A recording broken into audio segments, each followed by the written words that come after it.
Long story, true story. Curiosity seance. On this particular day, all the children were outside playing as usual. We saw a movie on TV a couple of days ago. The people in the movie had a seance. There were like 4 of them, and they were doing this for the very first time. Me, my sister, and 2 of my nephews were very curious about what we saw in the movie. So we decided to throw a seance of our own. Mother and Daddy had to go to town and take care of some business, so they would be gone all day and return home later. So I knew that we had plenty of time to throw a seance. So Alicia, David, Eric, and I were the ones to throw the seance. We were really curious about it, so we made the preparations and did all the setting up of what we needed to do. Okay, it was time to do this. So we all touched our pinky fingers to the person next to us. We had a candle sitting on the table in the middle of the room. We had a flashlight for backup just in case the candle went out or something else happened. So I asked, "Is there anyone here with us? So make yourself known. Speak to us. Do something so that we know that you are here." All of a sudden, we hear what sounds like a rushing wind moving through the room. It was cool but bearable. The candle flame flickered in the wind. Then we heard a voice say something that was not audible.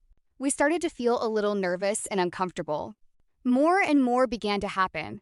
It was really starting to feel weird. I was nervous but very excited all at the same time. I continued to ask questions. "What is your name? Please say something else to us or do something." All these mouths began to appear on the walls.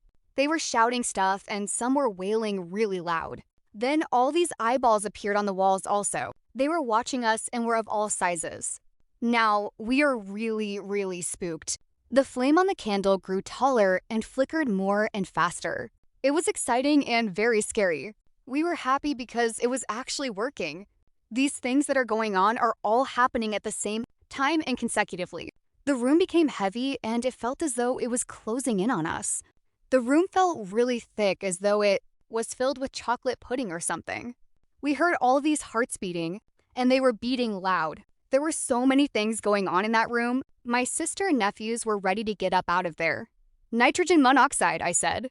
Then this light appeared on the wall like someone had turned on a flashlight. We had become quite uneasy and very unsettled. Now keep in mind, all of this is happening at the same time. The room all of a sudden becomes very hot, like there was a fire going on somewhere in the room. The next thing we know, the candle goes out. The room was very dark and uncomfortable, so I grabbed the flashlight and turned it on. I said to the others, "Let's get out of here." We all jumped up from our seats and made way to the door that leads outside. We went outside in the daylight, and we were so very happy to be alive. We couldn't stop talking about what had just happened. It was so exciting, scary, terrifying. We laughed, but awesome. My sister and I was teenagers at this time, and my nephews, they were preteens. The area where we live was very active with paranormal activity. I was very sensitive to everything that happened. Not a day went by that I didn't sense, feel, hear, or see something that was not normal. Sometimes it was all of the above.